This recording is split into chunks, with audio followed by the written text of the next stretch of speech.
right? Yeah. Yeah. We're gonna get there. If we could have folks, if you could take your seats, we're going to start our second panel. This is really an opportunity. I like to think of this as an introduction of our new members, and unfortunately, Stanislaus County, we had a conflict, and then their attendee ended up getting the flu, which has been going around. So I just want to say before we get started here that Stanislaus and Monterey, and Debbie participated on the first panel, but Stanislaus is, it took them three opportunities to go to their voters and discuss a funding plan before they were able to pass their measure. They adjusted their outreach, and instead of having kind of a driven from agency program, really did a lot more community outreach and identified the projects that the folks living in the county would get behind, and they were able to come in at a final tally at 72%. Any of you that have been involved in elective politics, 72% is incredibly difficult to attain. So it took them three opportunities. Stanislaus is one of our new self-help county members, and we're pleased to have them. They're regretful that they're not going to be able to join us here today. But we do have Matt and Rachel, who are going to be here to talk a little bit about their programs. The exciting thing is, you show up now you go from aspiring counties to having some resources, and to be able to participate in these great opportunities like the state-local partnership. I thought I'd at least get one chuckle on that, but no, I guess not. Too close. Thank you, Mitch. But without further ado, because I know we have busy days, I'd like to give the time over to Rachel and Matt, and we'll have Rachel start to just talk a little bit about the process that got Santa Cruz across the finish line, and the opportunities that they see moving forward with their expenditure plan, and how they're looking to keep the promises and keep the faith of their voters. So with that. All right. Good morning, Commissioners. Rachel Morricone from the Transportation Commission in Santa Cruz. And similar to Stanislaus, this was our second try. So back in 2003, we had the brilliant idea of widening Highway 1, which currently takes about an hour to go 14 miles, and it's our main commute route between Santa Cruz and Watsonville, connecting us to Monterey County. And we went forward to the voters with a ballot measure that was pretty much, the expenditure plan was developed by our board, but based coming out of a big public process on a major transportation investment study. And no one was really that excited, except for the opponents of widening the highway, who were very active, and we managed to get 43% yes on that first measure back in 2004. So it was a pretty deafening defeat there, and we did hear the message loud and clear that folks did not want to tax themselves to widen the highway. The widening Highway 1 is still a major priority and a key issue for everyone in our community. So we then went a totally different direction from a board-developed expenditure plan and started what we called the Transportation Funding Task Force, which was made up of 75 people from stakeholder groups throughout our community. And one of our board members described it as the bumblebee flying around and trying to figure out what direction we were going. And it was a little too big and bulky to really get where we wanted to. But they did. They met for about 4 months with on weekly basis, long meetings discussing all things transportation funding related and all of the projects and needs in our community. And they did actually come up with an expenditure plan around 2007, and then the recession hit, so we decided not to go forward in 2008. But we did build a lot of really good relationships out of that humongous stakeholder meeting group, to the point that we were able to move forward in 2016 and pass a measure that had a lot of compromise in it and a lot of support from a lot of folks, and we got 67.8% of the vote. But we didn't know that we had 67.8% of the vote on, November 9th. It took until the first week in December when all of the votes were counted, and we were looking at the weekly count updates to see, how many more votes do we need? Okay, we need 300 more yeses, and then we'll be in the clear. So it was definitely a nail biter coming out of that election, but it just, I mean, the lesson that we learned was just how much work it took going out to the community, and all of our partners. I have to just give a nod to Casey Byer, who used to work for Carl, who Carl loaned to our county, as he mentioned earlier, and just brought together the business community, the environmental community, neighborhood groups, everyone to really pitch in. We had Ecology Action, which is one of the major environmental communities in our county. They had all of their staff and their, broad base of volunteers doing grassroots work around this measure. On the campaign side, they raised about $5 per voter, which is pretty high. I mean, it was an expensive campaign and a lot of ask to a lot of organizations, state and local businesses to help us fund this campaign. So it took a lot of work, for sure. It was not easy to get that 2/3 voter threshold. When one no vote counts double for each yes, it's hard. It's hard. So our plan has a little bit of something for everyone. So just really quickly, we have about 25% of the funds are for highway projects, trying to do some spot improvements along Highway 1 because we don't have enough money to actually widen the full highway with an HOV lane, which would probably be the best solution. So maybe this local partnership program, we could get $500 million out of that competitive pot, and it would be great then. But I don't think we'll compete as well as LA and San Diego. So from there, we have also about 20% of the funds are for transit projects, really focusing on the fact that, everywhere in the state, but especially in Santa Cruz County, our elderly population is going to skyrocket over the next few years as all the baby boomers start to age. And so we have a lot of money dedicated to paratransit services to make sure folks remain engaged in the community. And that's something that's been really important to us. We have about 30% of the funds going to the cities and the counties by formula. And that formula discussion was definitely a challenge for our community. There was a lot of discussion, how much is going to be based on population or road miles, and then the city of Capitola really wanted to also see that there was a return to source metric. So this is one of the challenges that we're going to be faced with the Board of Equalization, is really clarifying where were these dollars generated so that we're making sure that they're going back to each of those jurisdictions.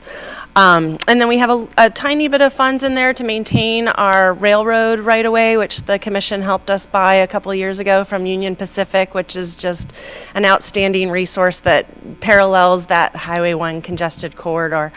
And we'll be looking to partner with the commission into the future on both hopefully putting in rail transit service along there, as well as building a bicycle and pedestrian pathway adjacent to the rail line.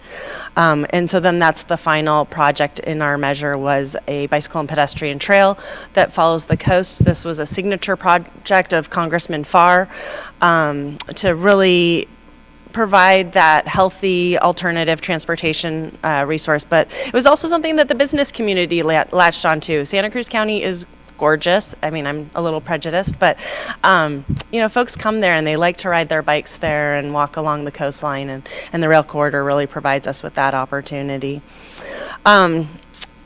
So as far as the challenges that we have now is that we have a huge backlog of needs. Our local streets and road, just pavement condition is it was at a PCI of 50 before the January and February storms caused an extra $100 million worth of damage. So I'm guessing that PCI is more down near 40 right now, which is pretty much failed. So we have a lot of road work to do, and there's a backlog of work to do there. We also have the highway program. We have some auxiliary lanes that we're just struggling to get the environmental document through Federal Highway and Caltrans, and how to cross that finish line so we can start delivering that construction project.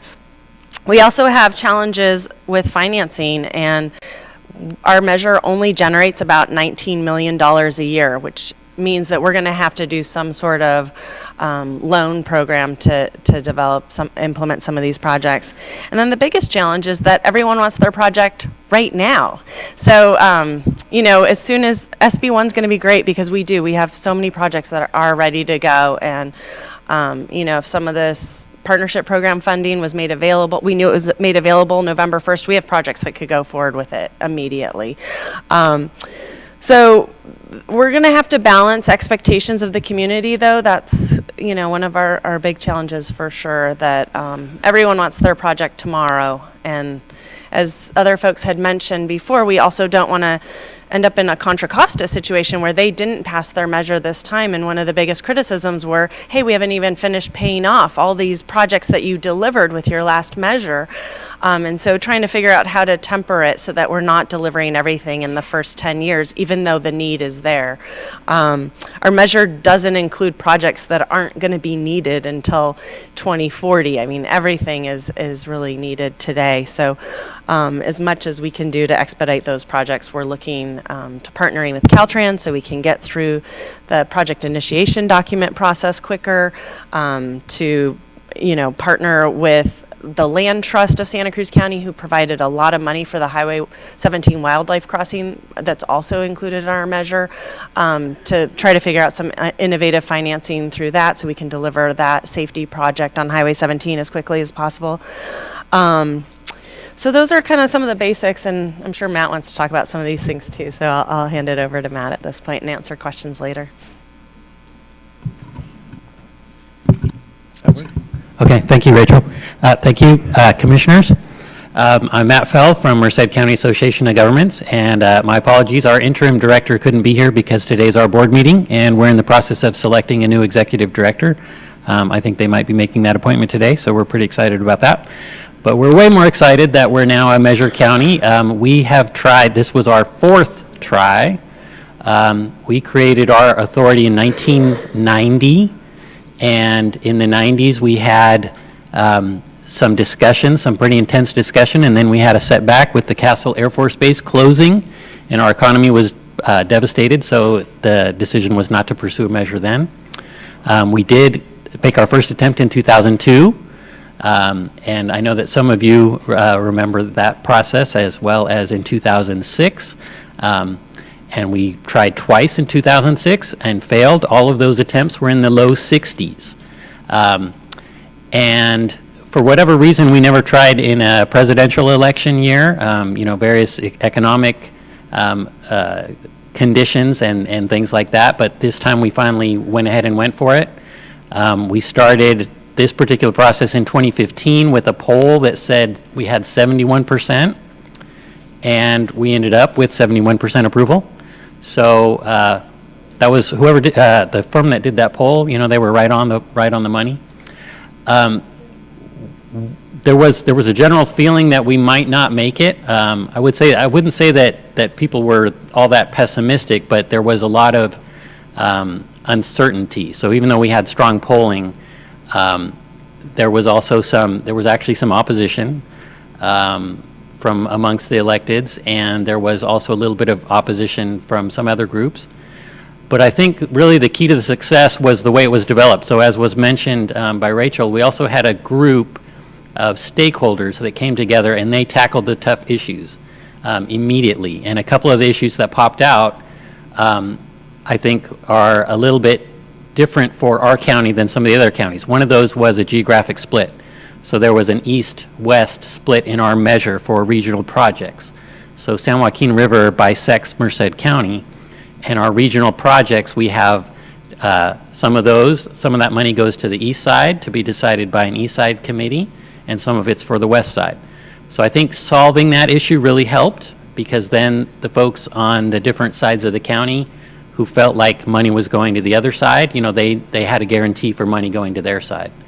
Another one was projects. So I don't know if we're unique in this regard, but we don't actually have any specific projects in our expenditure plan.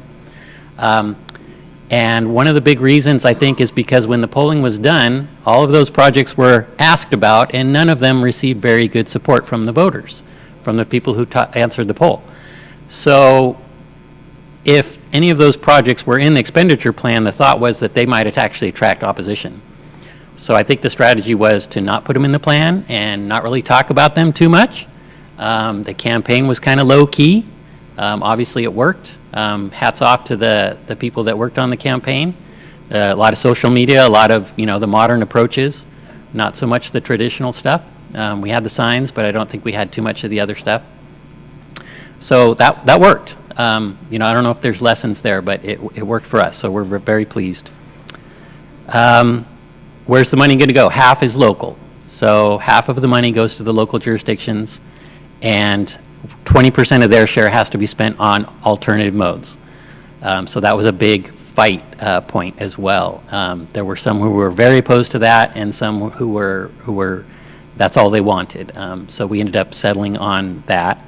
We have 44% of the money goes to regional projects. So presumably a lot of that will go to highway and major roadway investment, although it does not have to, because those projects have not been identified yet. So there are some other things it could go to. It could go to van pools. You know, we have a lot of commuters in Merced, so van pooling would be a great way to improve air quality and that kind of thing, and regional money could be spent for that. There's a lot of options there. 5% goes to transit.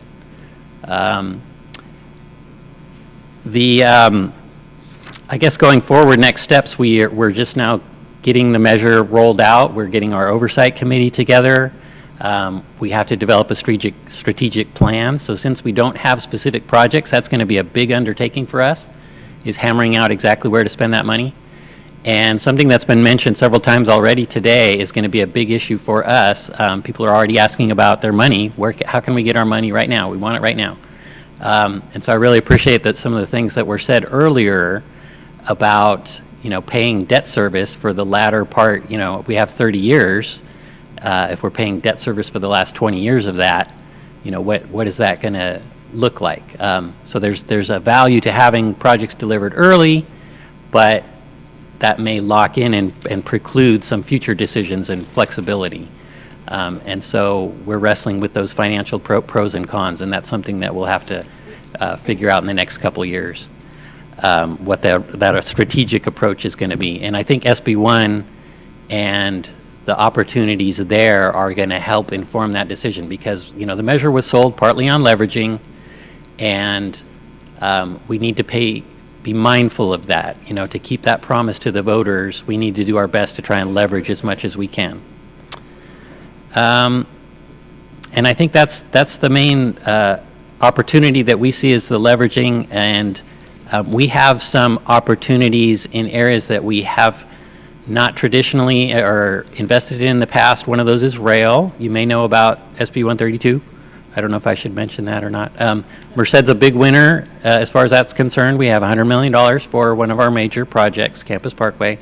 And then there's also $400 million, hopefully, to extend the Altamont Commuter Express to Merced someday. So with our measure money, we now have to think about that. You know, to do that, we would probably have to invest some of our money in operations, you know, to make that happen. It wouldn't make a whole lot of sense to build a rail that you can't then operate. So those are things that our board and our community is going to have to wrestle with, is where to invest those dollars. And I think I'll stop there. Look forward to questions. Thank you. You know, I think what we've heard is the two really different approaches. And I think, as far as I am aware, the Merced approach to not including specifics in the expenditure plan is the first that I've ever seen be successful. So the Merced voter, I think, is unique in putting faith in your government to take that approach. I'm not aware of that ever working anyplace else. So it must have been a great messaging to get to your final tally. So it's 71%. That's impressive. So if there's questions from commissioners, we'd like to take a few. If you do, any questions for this panel? Mr. Arp. Just a brief comment.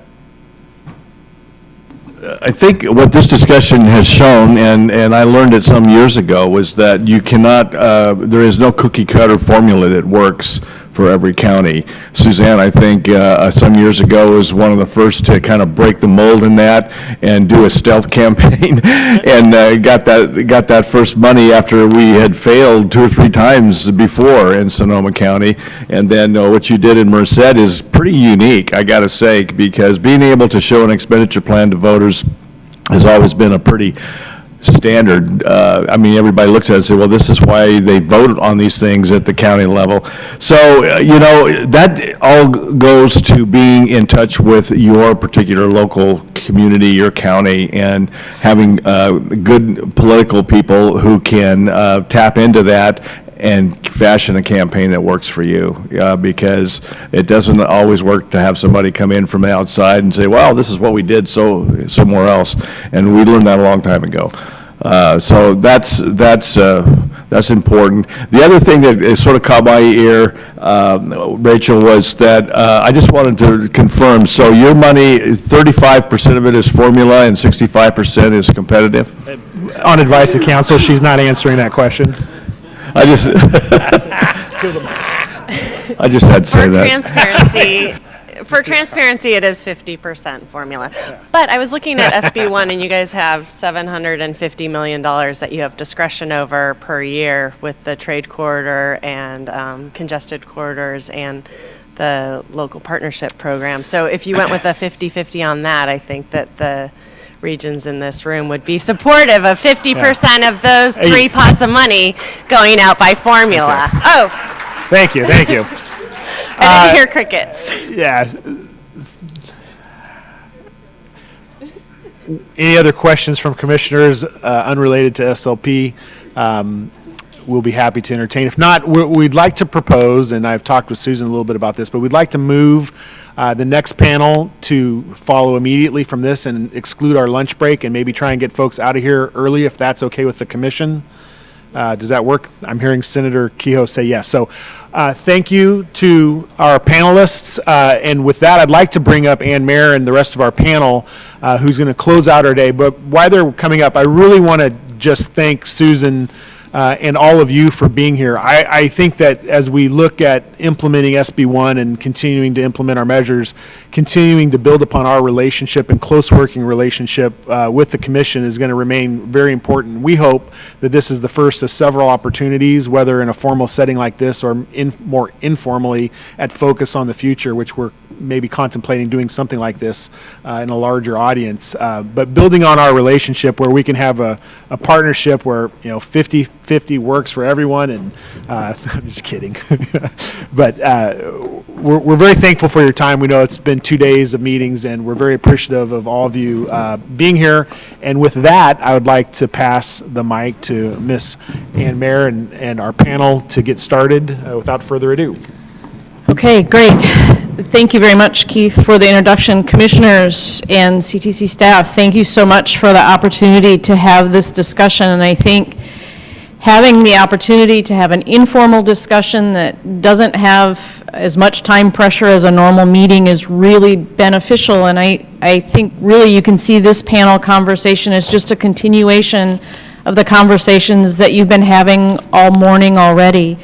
We talk so frequently about, we being self-help counties, talk so frequently about promises made, promises kept, and that sounds like a nice snazzy slogan that we put up, but I have to tell you that it is something that we live and breathe by. Promises made, promises kept is the cornerstone of our expenditure plans and our sales tax measures. When the voters approve, and you know how hard this is to get sales tax measures approved, when voters approve something to tax themselves, they expect an awful lot in return. There's accountability, direct accountability for the local elected officials who make a decision to do this, and it is our utmost responsibility to make sure we deliver on our expenditure plans. It was interesting to hear some of the conversation this morning in the comment that was just made. There is no cookie cutter approach. There are similarities across the state with the sales tax measure counties, but there are also very unique differences as well. And I think the important aspect for us is that we've got to maintain the flexibility across the state to be able to address those local needs, because those voters have agreed to tax themselves. Got over $4 billion a year pumping into the state transportation system, or into by the state transportation system, I mean at the local, county, and state level as well. Over $4 billion a year is pumping into the transportation system, network, and programs. Self-help counties represent 88% of the population in California. It's a lot of money, and we take that responsibility very, very seriously. So what I wanted to do first is have our terrific panel members here talk a little bit about their expenditure plans, just go through for a couple of minutes. So 2 goals with this panel in this conversation today is, one, to make sure that we convey just how important expenditure plans are at whatever level of specificity they've been approved in each of their counties, but also to talk about SB1 implementation. I think that I heard that charge pretty clearly a few minutes ago, but I think this is a real opportunity to try and find a way to develop and implement guidelines so that we can all demonstrate that we are committed to delivering our SB1 funds and projects, that we're committed to delivering our sales tax measures, and those 2 things aren't mutually exclusive. If we're successful together, we'll be successful individually, and so I think there's a real opportunity here to talk about what we can do with SB1 implementation. We've got a great panel here: Art Dow from Alameda County, Stephanie Wiggins from LA Metro, and Kia Mortazavi from Orange County. So we've got a little bit of a Southern California bias here. Oh, by the way, Gary Gallegos, I've been his neighbor in Riverside County for a good 20 years or so. I always have to come along behind Gary and say he said something wrong. Gary didn't mean to say 60% competitive, 40% formula. He meant it at least the other way around. So just to let you know, Gary's a tough neighbor, and anyway, so we're happy to be in San Diego. But anyway, delighted to have this panel here, and we'll just go right down the row, talk a little bit about the expenditure plans, and then engage in conversation. Art. All right, so thank you, Ann, for moderating, and I'm glad to be on this very esteemed panel. Thank you, commissioners, for, after the 4 days of retreat the day before, the whole day of business yesterday, and you're sticking it out with us and listening to all of us talk. So thank you very much. And I'm just going to give you a little bit from the Northern California perspective. At a minimum, Alameda County, which is, I like to say, heart of the Bay Area. So thank you for giving us an opportunity to continue this very important conversations about project and program delivery. And congratulations to you all on SB1. I just harken back to 2014 November when we passed our own sales tax. The euphoria that I'm seeing and feeling is very much what we felt. So I'm totally empathetic, and I'm very excited to be working not only with the commission and the commissioners, commission staff, and the department in continuing to deliver many good projects and programs, not only in Alameda County and in the Bay Area. We in Alameda County, and I must say the entire Self-Help County Coalition, do have a very good track record of delivery with the commission, with the department, throughout the state and in our county. And we want to even work closer with you now with our sales tax dollar, with SB1, with potential some regional fund up in the Bay Area, that we want to making sure that we deliver, but not only deliver, but deliver in a business-like manner. I think we got to find a way to deliver with speed. That is not to say that we're going to skirt policies and procedure, but we got to deliver with speed and deliver good projects, effective projects. And again, we do have a good track record of doing so, at least in the Bay Area, at least in Alameda County with you all. The other point I want to make with you all, and it's related to delivery, I'm a bureaucrat for 3 decades now. I hate to admit to that. But even as a bureaucrat, I am really getting a little bit tired of the tax burden. I think we got to roll up our sleeve now and to deliver and to show early success and making sure that your good work, the good work of the leadership in the legislature and the voters see the reward. We need to show early success. So I commend Susan, you all on the commission, and Mitch Weiss and his team to accelerating what you're accelerating relative to program guidelines. I know that it's going to be some give and take, but I think we can work through it because we have done, this is not the first trip around the block for many of us relative to programming. It's basically, at the end of the day, it's about readiness and picking the right project and making sure that we create jobs and economic development while we're doing so. So that's what I want to tell you about, talk to you about that a little bit later. About our our expenditure plan a little bit, 2014. Oh, by the way, I want to give a lot of credit to Commissioner Arp, because not only he helped us successful in 2014, he helped us in 2000, and he helped us, 1998, 2000, we didn't pass in 98, we came back 2 years later and passed in 2000. And then I came and begged him in 2012 to help us, and he, after long consideration, he said yes in 2012. I said, who is this kid sitting in my office talking about stuff? And then we didn't succeed in 2012. We came back in 2014 and we won. And thank you, Commissioner Arp.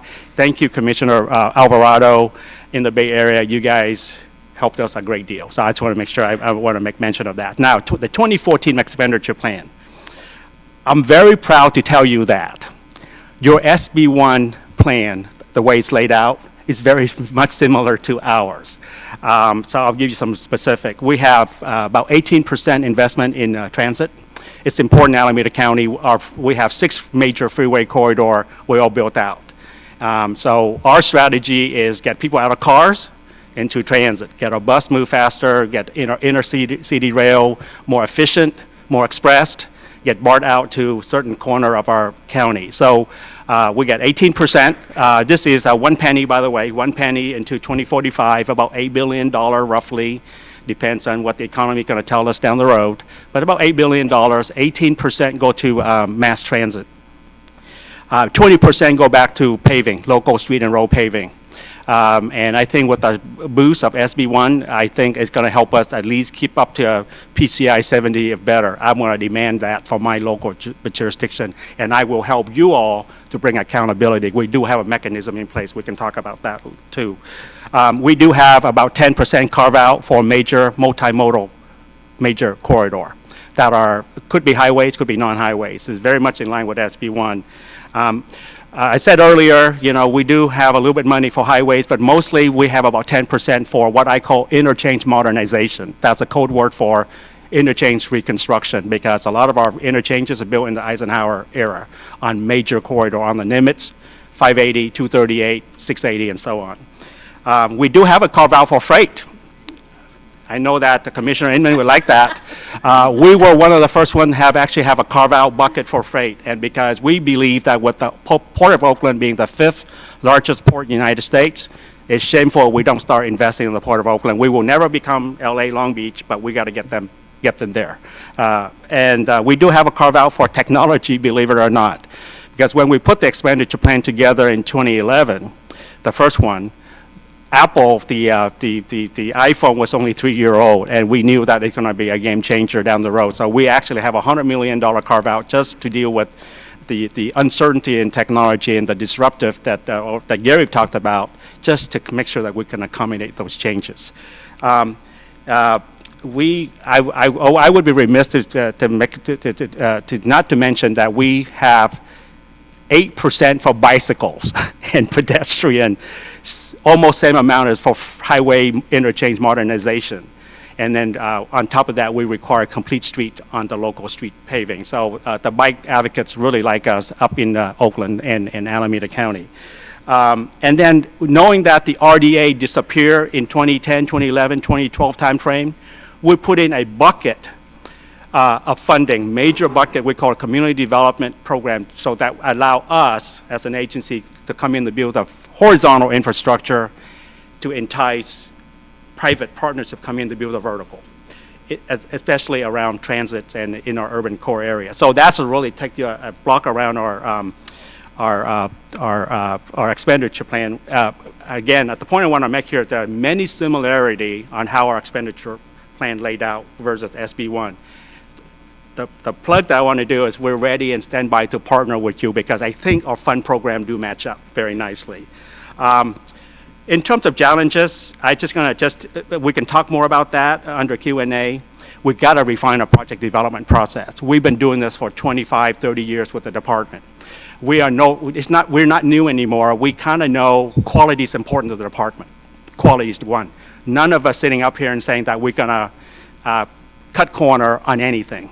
Design standard, picking the horrible project.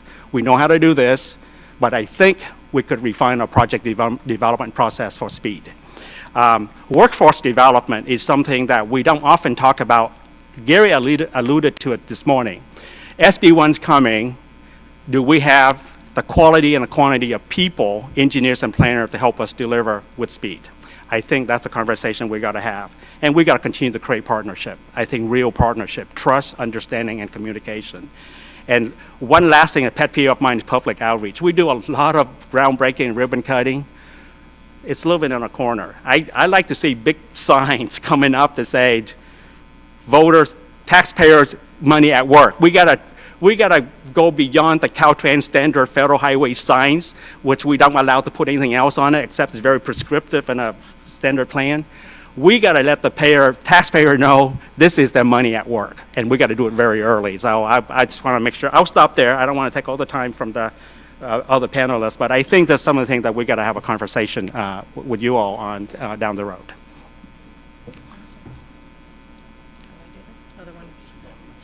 Okay, sorry, good morning. Stephanie Wiggins with LA Metro. I want to echo that every sales tax measure is different, and even in LA County, while I've heard there was a comment about us being on our own planet, I want to address that to you humans. We've had 4, as some of you may know, and each of the 4 are very different.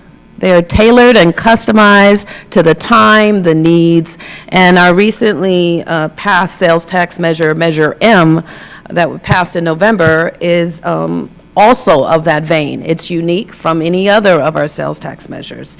You've heard a little bit from Art, and as Ann said, you know, there's similarities across the state. I'll just focus on a couple of reasons why I think the promise to the voters, promises kept to the voters, really was the key for Measure M passing. Just as Art's sales tax measure is, Measure M is also multimodal. It was very important as we approached a bottoms-up approach, a bottoms-up process. We really took a village approach at looking at what is it going to take to help improve mobility in LA County. Our CEO, Phil Washington, was very clear that no one particular stakeholder voice was going to drown out another stakeholder voice.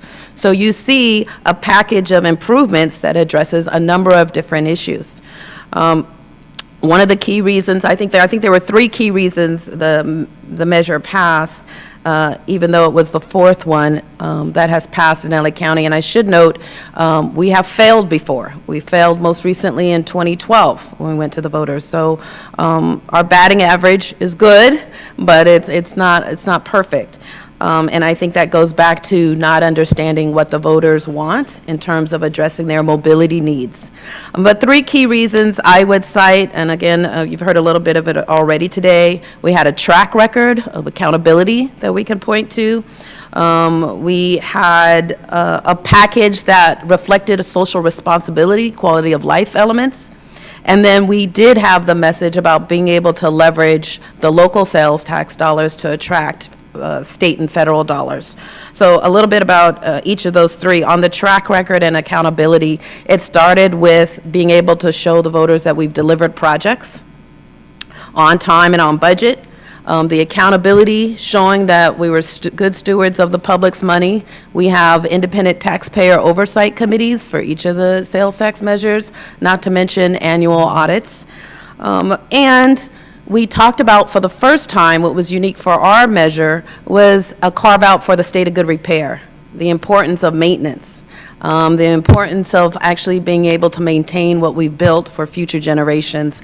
And that also was one of the key criteria why our board moved towards actually putting a no sunset on the sales tax measure proposal. It was because this issue of a need of ongoing repair and maintenance that resonated with our voters.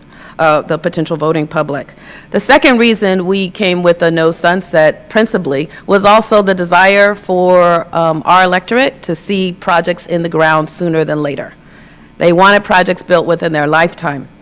So the no sunset provision actually enabled us to show acceleration of delivery of projects. So that's track record and accountability. On the social responsibility, increasingly we are forced to understand that at Metro, we're just not a transit agency. We are a regional transportation provider, and we also have a role of really playing a catalytic role in helping be a driver on economic development, on providing opportunities for small businesses, and also being a good steward of our environment. We have moved from an agency that focused on looking at issues of the environment in a siloed way to really looking at them more strategically. And so our expenditure plan addressed all of those issues, those quality of life issues. And then leveraging local sales tax dollars. I'm telling you, SB 1's passage, I think Assemblymember just stepped out, Frazier. Thank you to the legislature for the passage of SB 1. That coming on the tail of Measure M is so great for us. It's huge. It is so exciting to be in transportation. And in fact, we are in the middle of finalizing our guidelines on how we're going to actually implement Measure M. The final guidelines go to our board for approval next month. And in doing so, it will be a much easier dialogue with our stakeholders because of the passage of SB 1. We're going to ensure that our guidelines allow us to leverage SB 1 in the most advantageous way to the region. And one of the new elements that we brought to keeping our pact with our voters is in developing the guidelines for how we're implementing this particular measure. We've actually convened what we're calling a policy advisory council, which is, again, a broad group of stakeholders. The same stakeholders who helped us pass Measure M are involved as an advisory council, whether they represent our users or our riders, or they represent providers like our transit agencies and Caltrans, or they represent some of our cities and the county in terms of local return element. So we really are trying to focus on delivering our program in a way that keeps to our pact with the voters and keeps the integrity of focusing on mobility, because we realize that, there are different choices. People want choices on how they move about the county and actually move beyond the county. We recognize that we need to have partnerships, not just at the local level, but also at the state and federal level. We also included in our sales tax measure, in terms of what was different, besides the state of good repair, we included a carve-out for our most vulnerable populations of our older adults, our disabled, and our students to keep our fares affordable. And we also included for the first time a regional active transportation element, of which ART caused problems for us with our stakeholder community because they wanted a higher percentage. He gave them 8, we only gave them 2, but we said our 2 was over $1 billion as opposed to his 8. But it did cause problems for me. But so the active transportation element, yes, our active transportation element was also new. So we just applaud the commission for what you've done. Our expenditure plan, again, is multimodal, and the key element is really, key element to success has been, and what we're planning for the future, are really strong partnerships at the state and federal level. Good morning.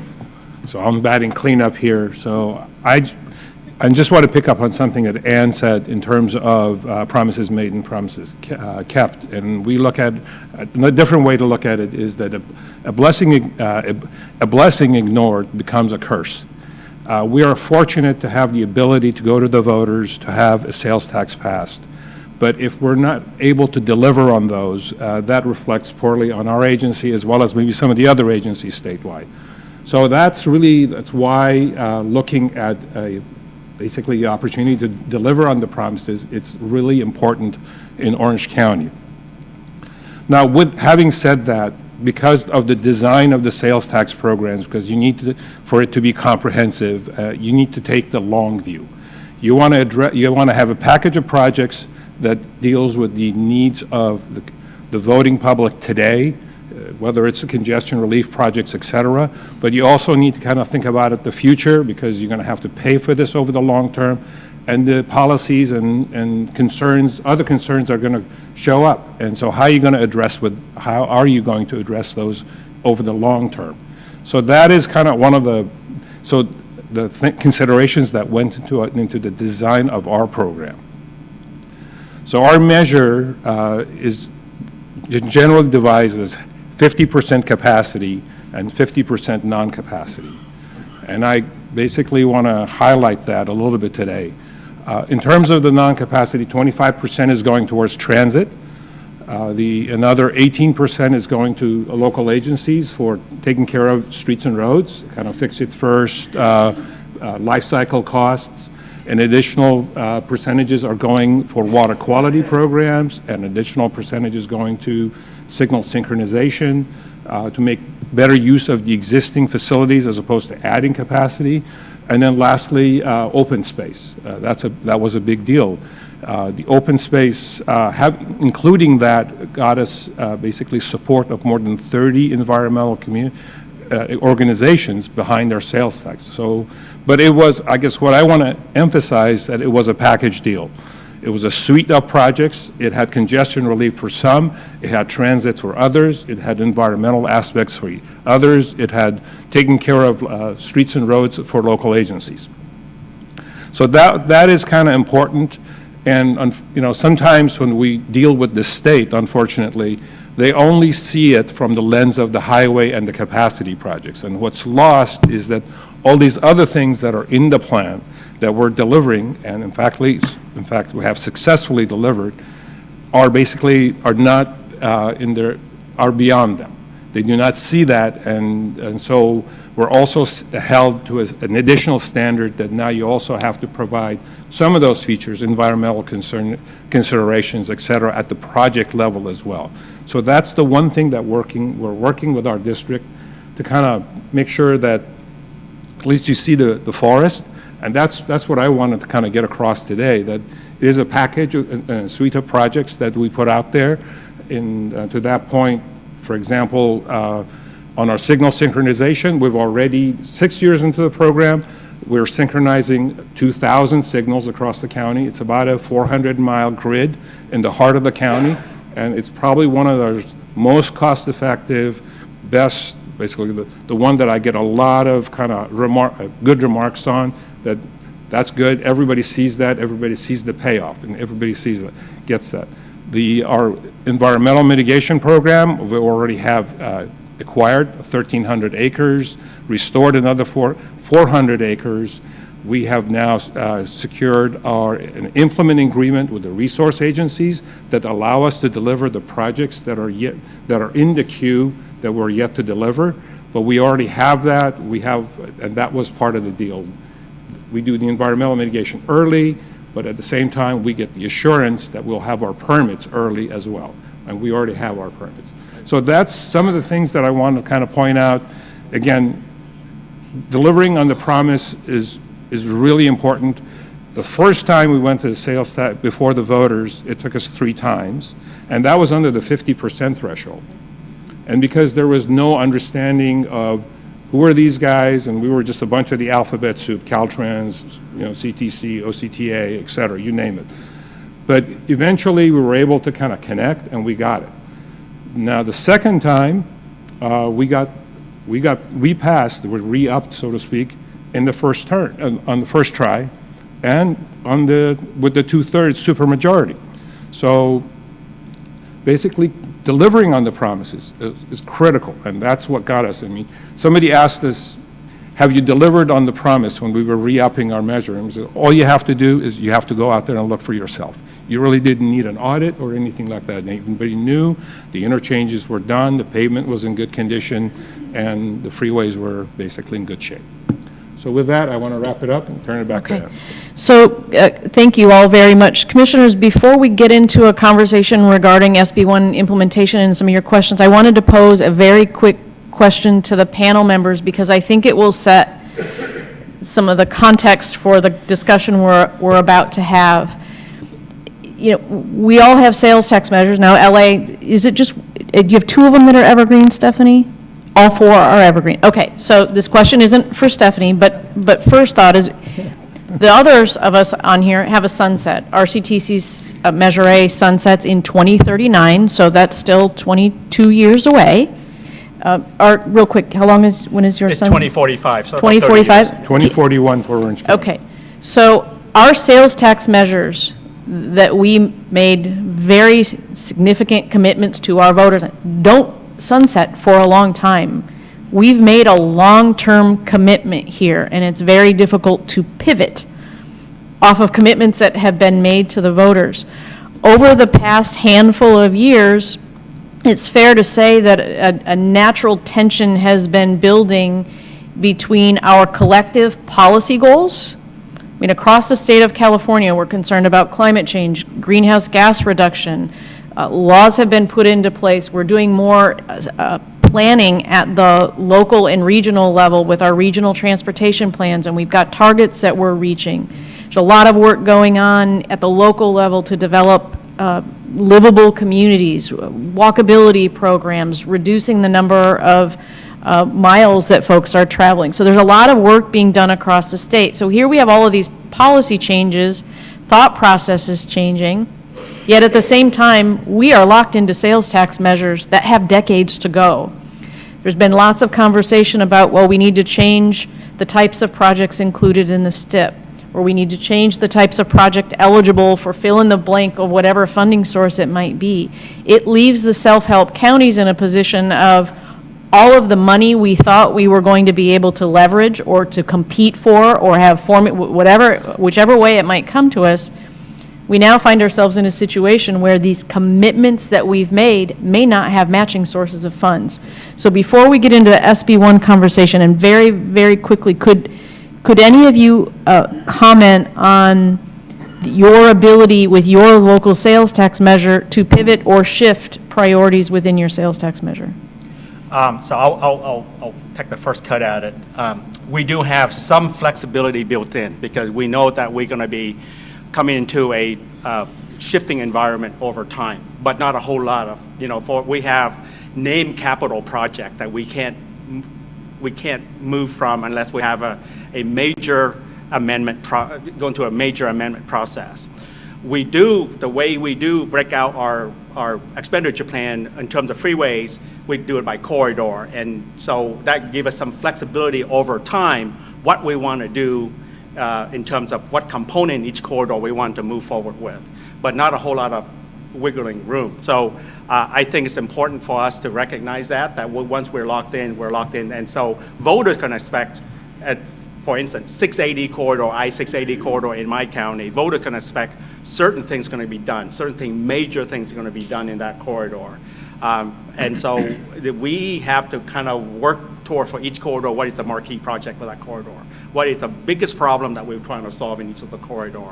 And so we have to attack them in that perspective, but not a whole lot of wiggle room. So again, some of these projects, one of the performance measure or accountability measure that we built in our expenditure plan is every major project has to have environmental clearance or full funding plan within 7 years from the first day of revenue collection.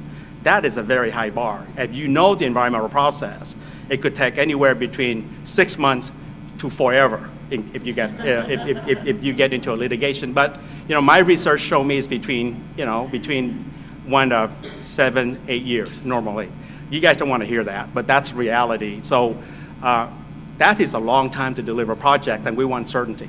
We want certainty both in terms of policy and in terms of funding. You can't move and shift too much on us once we commit. Just on the flexibility, I would say that we have specific projects listed, and there we have very limited flexibility in terms of what we could do. And that's about 40% of our program, I would say, off the top of my head. But about 60% of the program, our expenditure plan are programs. And we have flexibility within those to address some of the issues. Great, thank you. So Commissioners, yesterday you adopted implementation plans for all of the components of SB1, and I was watching online, so Commissioner Gometti, I was applauding when you said, can we do this faster? Because I think there's a lot of folks out there expecting us to do this as fast as possible and show results. So lots of different programs included in the SB1 program. We've been talking more than a little bit about the state and local partnership component, which clearly we all have pretty strong feelings about, and that's pretty evident. I hear we got some marching orders today, so we can talk about that a little bit more. We'd be happy to answer any other questions that the commissioners might have. Okay. I'm a little scared to decide who gets to talk first. Commissioner Dunn. You're as the moderator. I have several questions listening to you. I guess, and the first one actually is for Keith. The next time we do a forum on self-help counties, I would love us to reach out to all of the business groups that ended up helping pass these things, so that they're in the room and can hear this and also can decipher more. I mean, with all great respect for Kia, I think it was because when, for example, in my day job before me, the Orange County Business Council took a position in support of Measure M, the first round, and second round, we stood up again to pass the reauthorization, and it made all the difference. And I know I'm seeing that with Darren in Ventura, that he asks OCBC to come down and advise, and you saw that with Carl's group in Santa Cruz. So for the future, that would, I think, really be helpful, particularly if we have to re-up, or in the case of OCBC, we know that, with great respect, we torture OCTA all the time, because we went online to support a tax increase for our people, and we want to make sure that the funds are being spent as promised to the voters. So I would love any of your perspective after the vote passed. My first question is, are your business groups, and Stephanie, I heard you have an advisory group, are they continuing to stay engaged with you and help make sure that the promises made are being delivered? Yes, in two ways. One, on our advisory council, we actually have a seat for a business representative. Yes. Actually, two seats. One for like a chamber representative, and the second seat is for a small business representative. And then specifically on our independent taxpayer oversight committee, which is in the ordinance, one of the 7 seats has to be from a business member. Great, that's great. I just want to add this, Commissioner. I'm trained as an engineer. I grew up at Caltrans. So think a little bit linearly sometime when it comes Yes. to politics and policy. Yeah. So during the 2012, we started, for the 12 run, we started in 2010. What I've learned is the economic development community is somewhat not activated. Yes. And not activated in time. So what I did, for me, I put myself on our regional, so I'll call it, it's called East Bay Economic Development Alliance, East Bay EDA. It's a economic development organization made up of, by Contra Costa County and Alameda County. You got a mix between mayors and business leaders within our 2 counties. I put myself volunteer on the leadership team and use that forum to inform and educate and pull them along. I think we enjoy a little bit of success of doing so. I wish we'd done it earlier, but I think that has to be the mold. Because when we go talk to policy people like you all or the legislature, it'd be very nice to have folks in the economic development business sitting next to geeks like us explaining transportation. I think in Santa Clara County, they are very, very lucky and fortunate they have Carl, who's leading the Silicon Valley Leadership Group. Not every county is that fortunate. In Alameda County and Contra Costa County, we have to kind of go there. So I just want to make sure I add that value. That's great. Can I make one comment too? Where we've really seen continued involvement with our business community, our sales tax measure re-upped in 2002. We went early in case we didn't make it on the first time. So it's been a long time since we went to the ballot. Our business community has stayed engaged the entire time. They've been some of our biggest advocates in terms of when we went to go get our TIFIA loan for our 91 project. They went to Washington, D.C. to argue that self-help counties have done enough to boost their own system, that we need to have other programs in place. They have stayed at the table for a long time, Right. and without them, we would not be as successful as we are without that ongoing focus of the business community. Great. And I know, Kia, we've had that same experience, certainly working with you in Washington. Sometimes it's better to have the business voice going to those legislators than it appears to be sometimes self-serving from our transportation experts. Correct. Another question for you is on the sales tax. predictions. You know, what we're seeing in the business world is, in Orange County in particular, where our theory is that we're over-retailed by at least 2 times. And we're watching businesses now retool malls, retool shopping centers, and put in different facilities because of online shopping, big box development gone. How is that impacting your strategic thinking? And are you seeing, if you've got a sales tax measure that has been passed depending on this much sales tax, are you seeing any of that impacted in a decline of sales tax in your region? And how do you provide for that? Just real quick, I think we saw a significant impact on our sales tax projections because of recession. We were kind of, Right. well, you know, our projections were developed right in 2005 timeframe, and the sales tax program went into effect in 2011. So by that time, we had lost about 40% Yes. of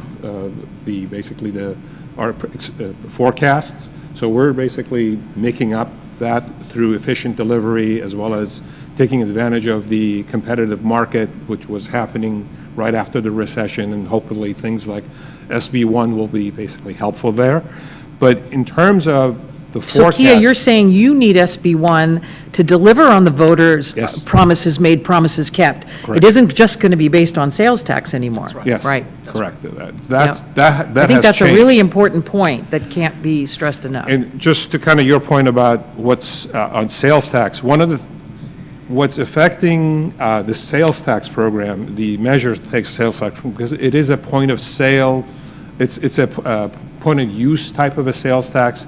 It's less affected by internet sales, and it's probably driven by 3 things. One may be a little bit unique to Orange County, which is we are seeing a higher percentage of the disposable income to go towards housing costs. Right. Used to be 25, it's growing to, now it's around 30, and it's probably, and so trying to kind of forecast that a little bit. The other part is that you see millennials basically opting for experiences as opposed to goods. Right. They'd rather basically give an experience, you know, a trip to Yosemite as opposed to another type of a present. So that's another piece. That's right. And the third is basically respect of services. Used to be that everybody used to have a lawnmower in their garage. You probably don't have that anymore. You usually have a provider, somebody to come and basically take care of the lawn. And so instead of having multiples, you know, and that all feeds into sales tax. So do you each have different methodologies for calculating sales tax?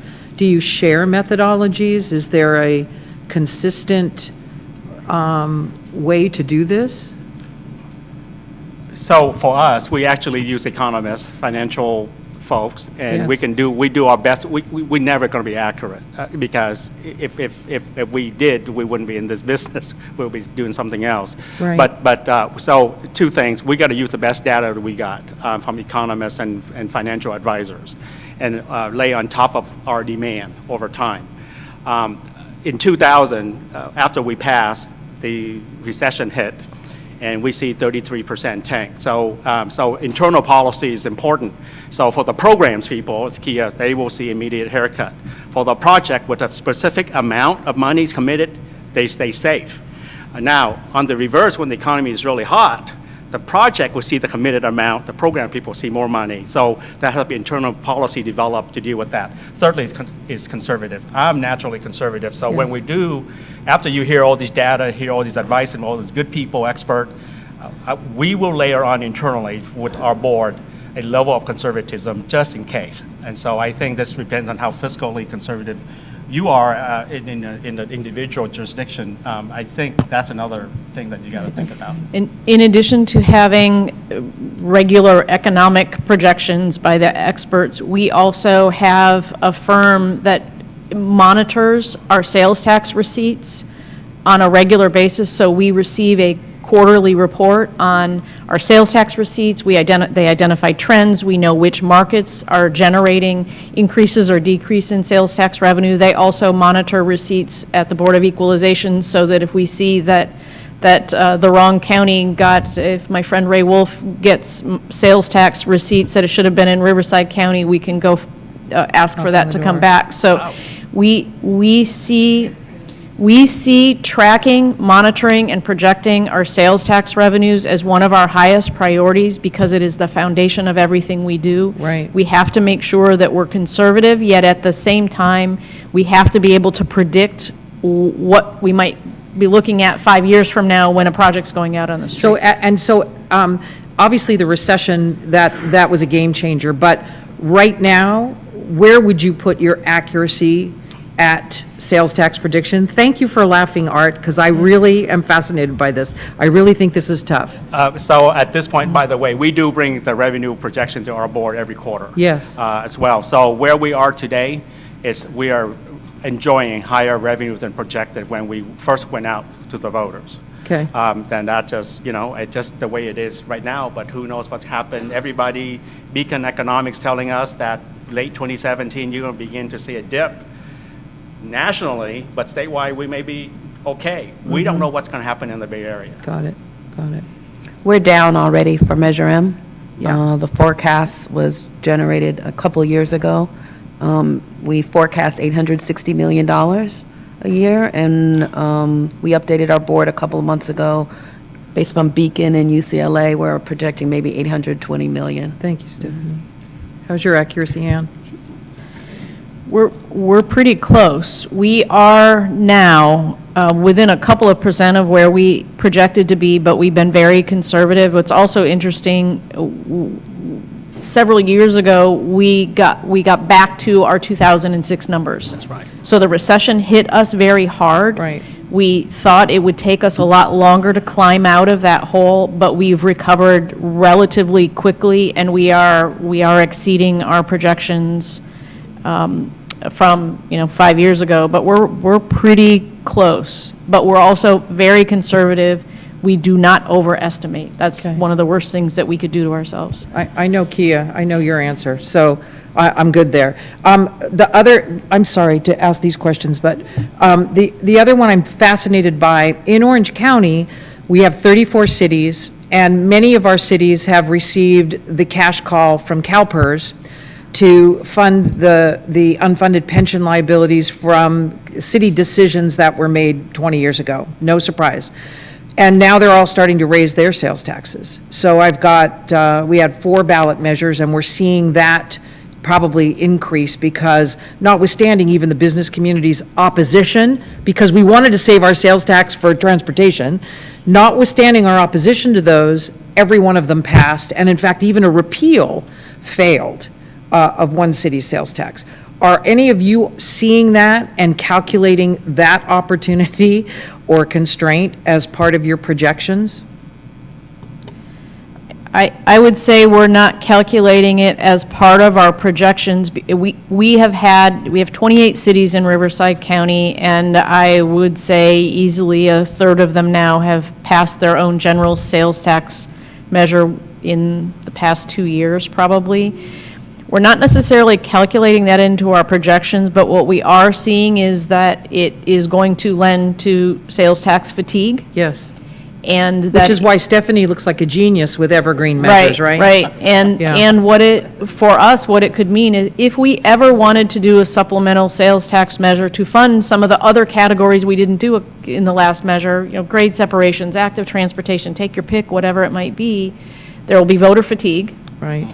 And rightly so, but also if jurisdictions start upping the ante, they're going to take all of the bandwidth on the sales tax measure, on sales tax allowed in California, and none of us will have the legal authority to issue new sales tax measures. Right. So this is difficult for those of us with existing sales tax measures, but think about those counties that don't have a sales tax measure yet. If all of their jurisdictions come in with general sales tax measures and eat up that 2% capability, then we won't be seeing any new sales tax measures in California either. It's a real issue. It does require us to be thinking Yes. with leveraging our partnerships better with Caltrans to look at managed lanes. I mean, we've got to use every tool in the toolbox now, And then we didn't even get into the fact that construction costs are rising. That's right. And that's going to eat into those sales tax measures. So I think we should be circumspect about this and really keep track, particularly, as I said, because these are very complicated for the average person out there, and your business community stood up with you, and it just gets more and more like, wait a minute, what did we vote for? How did we support this when all the constraints are working in many ways against us? So thank you for your candid comments on that. I'm fascinated, as you can see, by this. Okay. Commissioner Inman.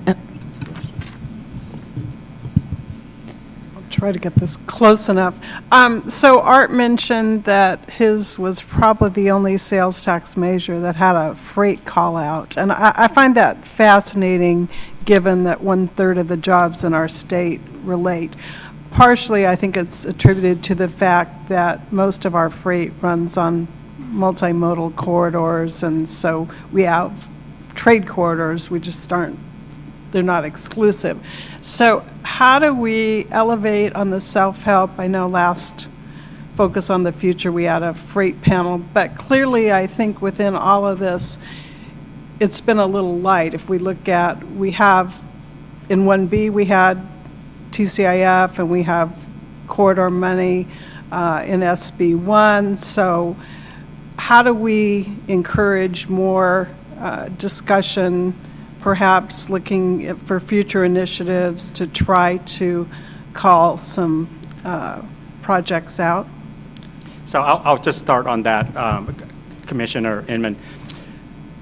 I think one of the reasons why we have, at least in our core transportation sector, didn't pay a whole lot of attention to freight, because for a long time our planning process has been a little bit disparate. The port do what they do in terms of planning, and our freeway and congested corridor, trade corridor do our planning a little bit in separate, not totally, but separately. Our thinking is a little bit different. We're thinking about congestion relief on our freeway corridor. The port thinks about business development, logistics, and so on and so forth. In Alameda County, what we did is, we from a policy perspective, we tie ports planning, port infrastructure planning, and our freeway corridor, trade corridor planning together. Because and not only the freeway, by the way, it's also the rail infrastructure in and out of the Port of Oakland together. So we kind of tied all that network of goods movement together in one planning effort. And that began to set policy for investment.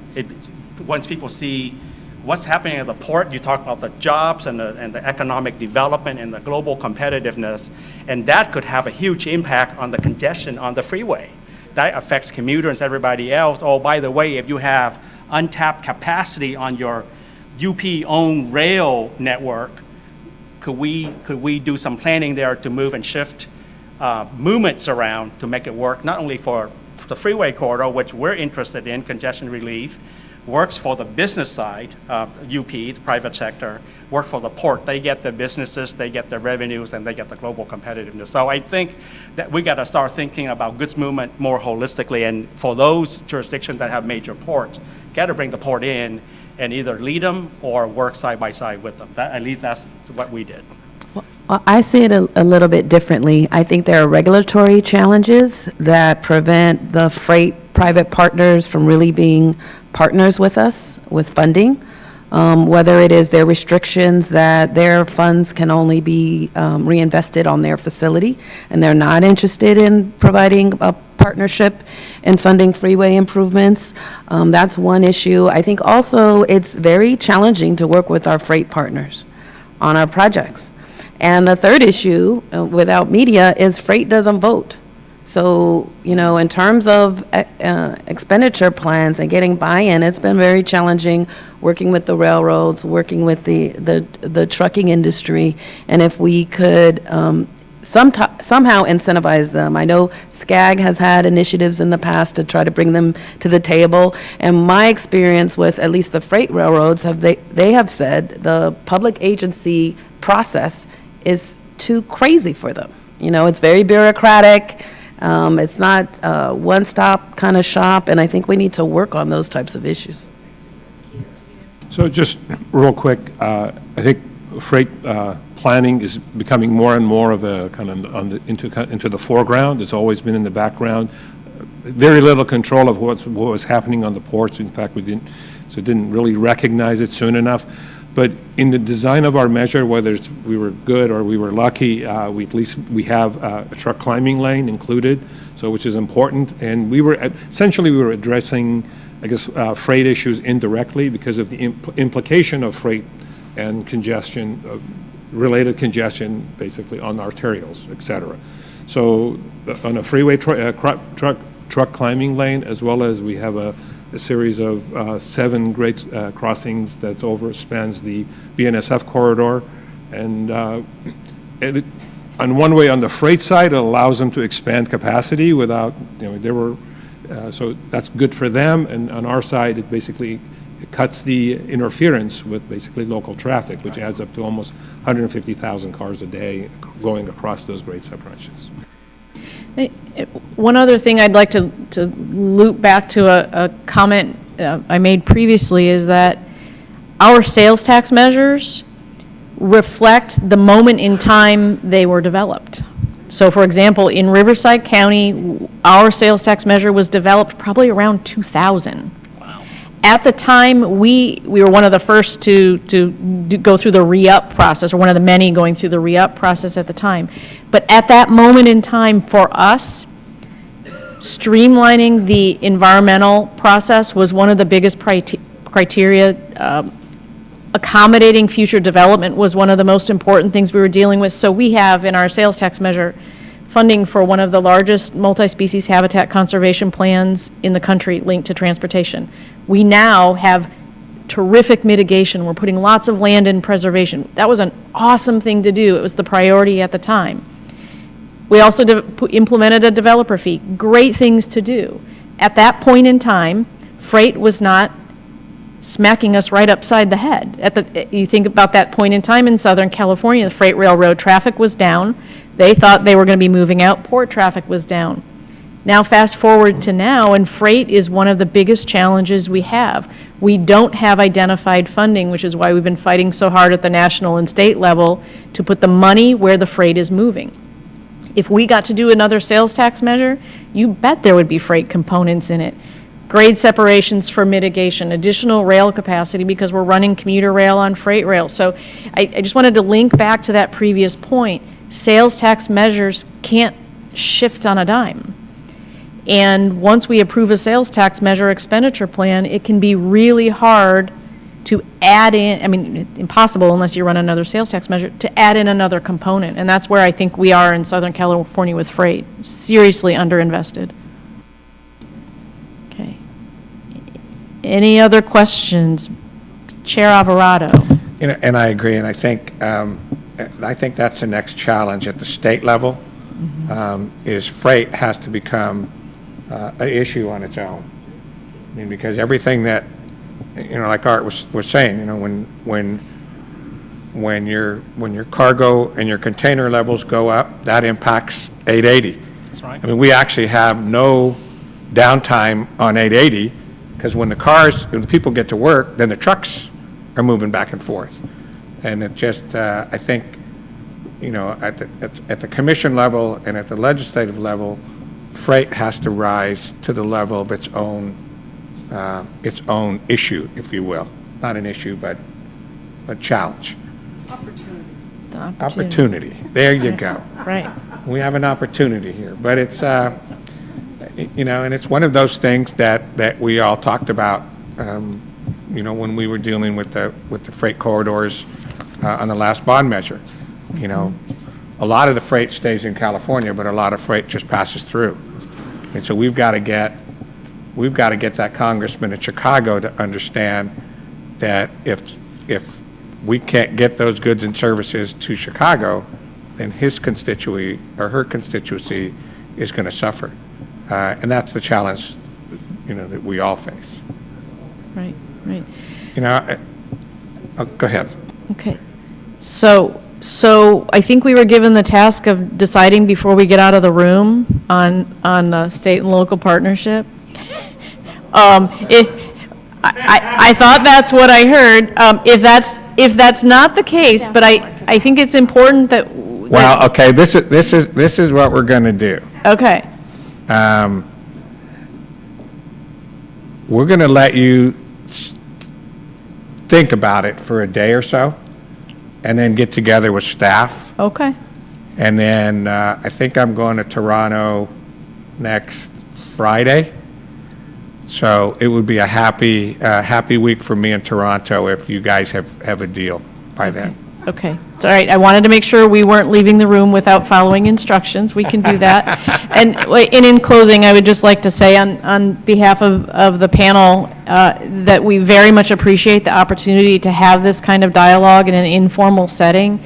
We have been given this awesome opportunity with SB1, and Mr. Fraser is walking around at the back of the room. I'd just like to, once again, thank Mr. Fraser,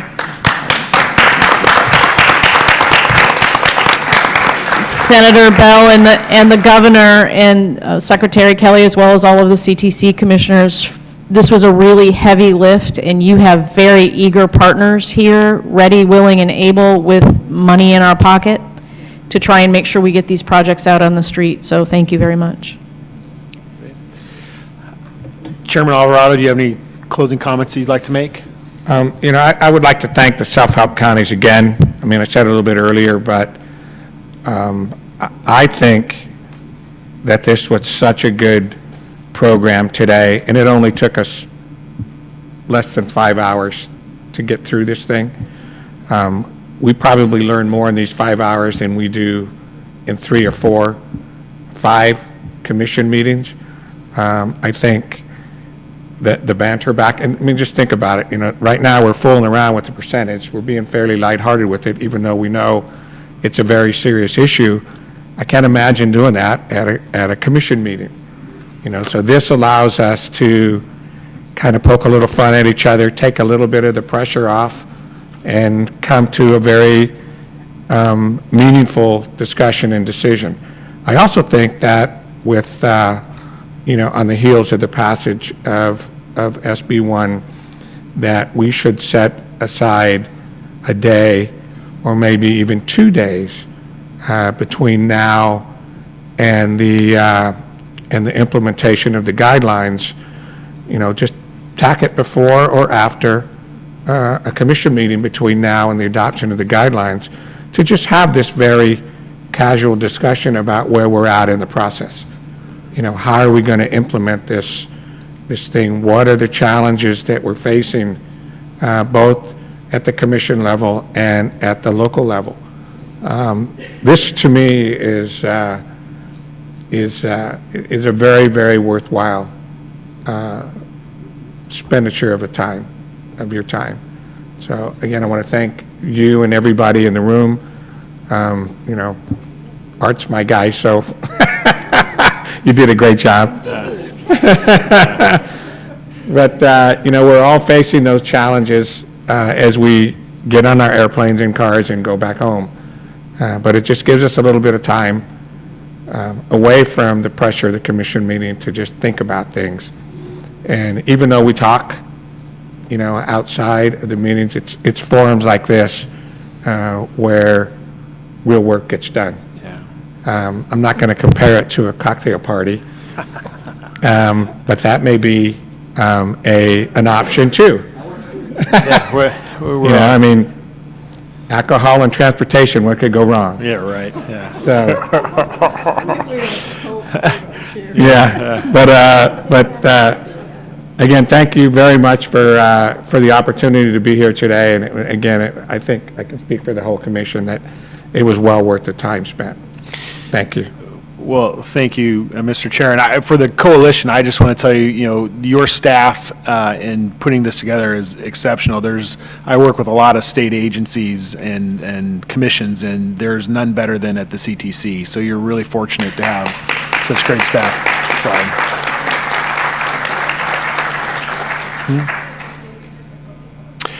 I was going to get to that. Fran's telling me. I want to take this opportunity, and I will accept on behalf of the coalition your offer to meet with you prior or during the guideline adoption, and we'll work with your staff to identify those day or two. I know that you're going to get great participation, and we will be wherever we need to be, either at back or front end of one of your next meetings or at some other site to be determined. But we welcome and really appreciate the opportunity to continue that dialogue, and we will be there as your partner. And if we can get it, if we can get some dates fairly quickly, that will kind of allow us to either move or change our schedule to accommodate you. Well, we will work with your staff and get those identified as soon as possible. I also wanted to take the opportunity to follow up on my cousin's comments about having the greater business community and others participate. So we're going to be in San Francisco, Sunday the 29th through Halloween, the 31st.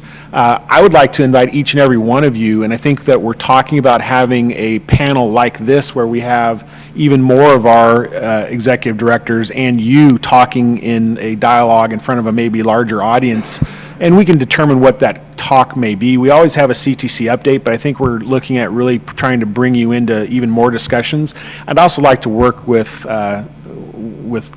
Commissioner Dunn and bring in the broader audience, because a lot of times, and we talk about this a lot, we're talking to ourselves and we're all nodding our own heads and agreeing with ourselves, which, you know, sometimes a great way to win an argument, but maybe not expand your base. So we struggle sometimes and would welcome all of your assistance in trying to bring out folks. And, you know, if it's a registration cost issue, let's work on that, because, you know, we really want to, it's important for us to use that forum not only to educate all of us and the work we do together, but also to bring in those other groups that maybe support us when it's crunch time, but then fall off into the wayside when we're doing the implementation, the guideline adoptions and other things. It's really important. So I would like to ask my cousin to have some chats about how we do that and build it out. But really, we look forward to building our partnership with you and are very grateful for your time. So with that, I will say thank you. And Susan's going to say something else. You know, I have one other meeting to add. I just want to make sure that you know, again, as a reminder, June 8th, we're planning a kickoff event in Sacramento to really initiate the guidelines development process. So that's, again, June 8th. From right now, we're planning either 12:30 or 1 for the start. We'll firm it up once we've invited Assemblymember Frazier, Senator Bell, and Secretary Kelly. So it will be held at Sacramento City Hall.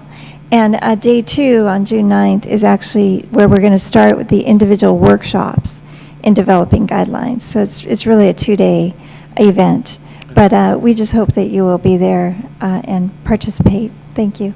And you know, Keith, again, and all the speakers and all the self-help counties, just thank you so much for this event. It was wonderful. And it couldn't have been done, you know, without all of you and with Eric Thronson. So thank you. Thanks for the opportunity. So, thanks. Thank you.